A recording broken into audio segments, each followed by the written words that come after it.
membahas tentang strategi promosi dan juga strategi promosi itu sendiri. Strategi adalah rencana jangka panjang untuk mencapai tujuan organisasi, melibatkan alokasi sumber daya, menciptakan keunggulan, kompetitif, dan beradaptasi dengan harapan pelanggan di masa depan.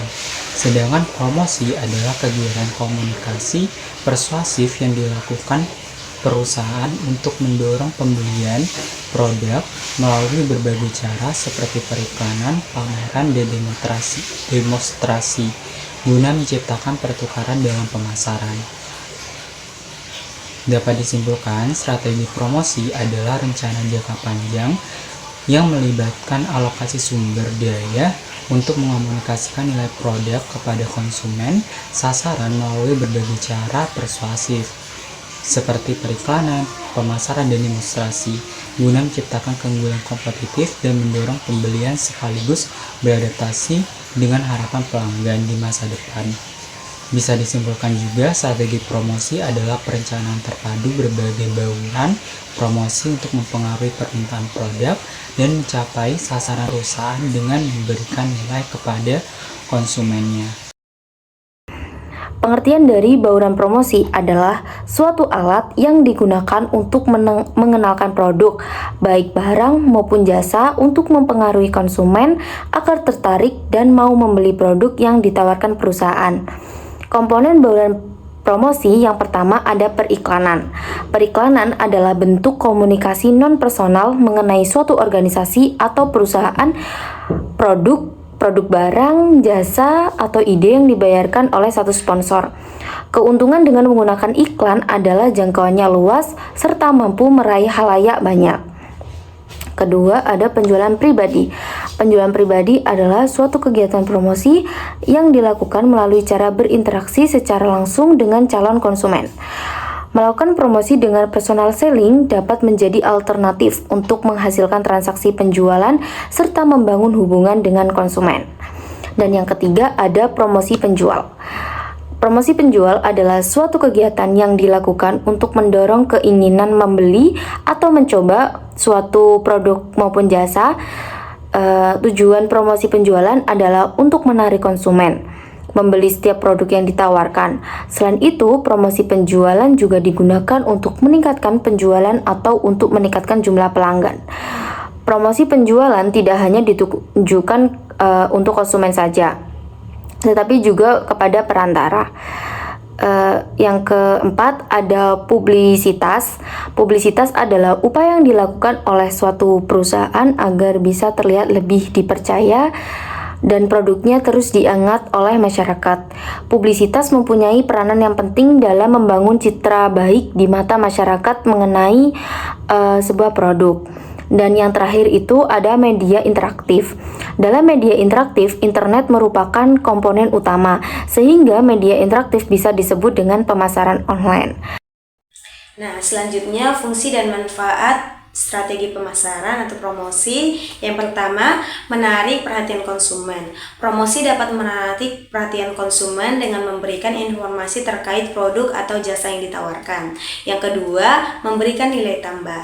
Diskon atau promo lainnya dapat memberikan nilai tambah bagi konsumen sehingga mereka terdorong untuk membeli produk tersebut. Yang ketiga, promosi dapat meningkatkan kesadaran akan merek sehingga produk dapat dikenal oleh konsumen lebih luas lagi. Yang keempat, meningkatkan loyalitas dari konsumen. Memberikan promosi secara teratur, konsumen dapat merasa dihargai dan diuntungkan. Dan yang terakhir yaitu mengurangi persaingan. Promosi yang menarik dapat mengurangi persaingan dengan merebut pangsa pasar daripada pesaing. Adapun tujuan dari promosi yaitu yang pertama, menginformasikan kepada pasar terkait keberadaan produk baru, memperjelas cara penggunaan produk baru, dan juga menginformasikan terkait perubahan harga pada produk tersebut.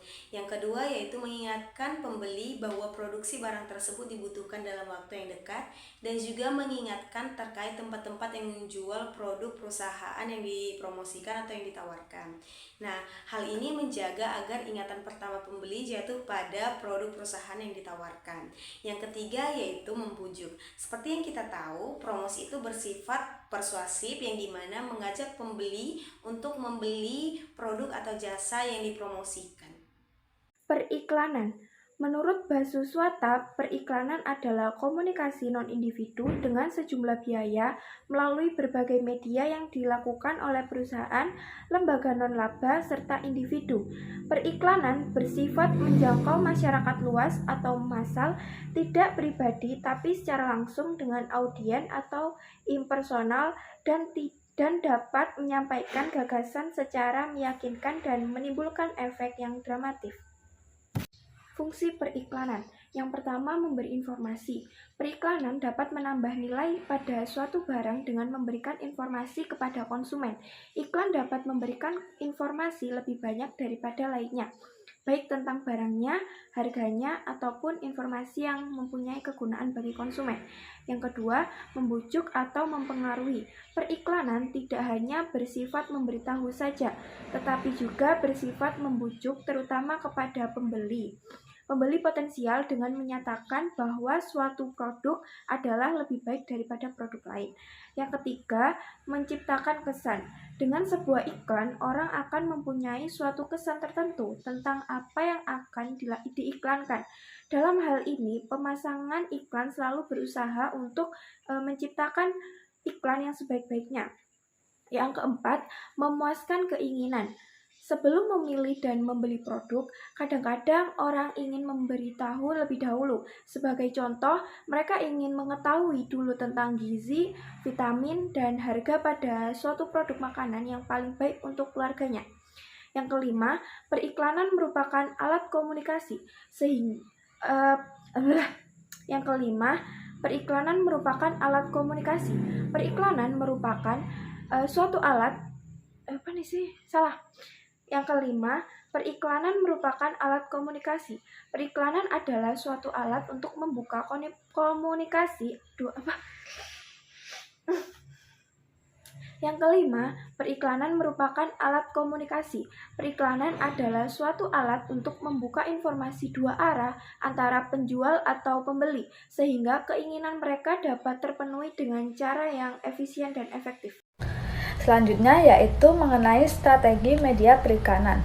Strategi media periklanan yang efektif melibatkan pemilihan media yang tepat, mempertimbangkan biaya, jangkauan audiens, segmentasi, frekuensi, dan waktu penayangan. Periklanan terkait erat dengan bauran pemasaran atau marketing mix, yaitu produk, harga, tempat, dan promosi. Keberhasilan kampanye iklan bergantung pada pemilihan media yang optimal untuk menyampaikan pesan dan pengelolaan anggaran yang efisien. Media harus menyesuaikan strategi promosi dengan kebutuhan perusahaan, mempertimbangkan timing dan dampak jangka panjang terhadap citra produk. Strategi ini harus terus dikembangkan untuk meningkatkan efektivitas dan memperkuat hubungan antara perusahaan dan media. Yang terakhir yaitu manfaat dari periklanan. Periklanan memiliki manfaat luas dalam mendukung tujuan pemasaran seperti meningkatkan penjualan, memperkenalkan produk baru, membangun hubungan jangka panjang dengan konsumen, serta memperkuat citra merek. Di sini ada beberapa manfaat dari periklanan. Yang pertama, meningkatkan kesadaran merek. Periklanan membantu memperkenalkan produk kepada publik, meningkatkan visibilitas dan pengenalan merek, sehingga mempermudah konsumen mengenali dan mengingat merek tersebut. Yang kedua, meningkatkan penjualan dan laba. Iklan yang efektif dapat merangsang minat beli konsumen, mendorong pembeli, dan berkontribusi langsung pada peningkatan penjualan dan laba perusahaan seperti melalui promo atau diskon musiman. Yang ketiga, meningkatkan permintaan pasar.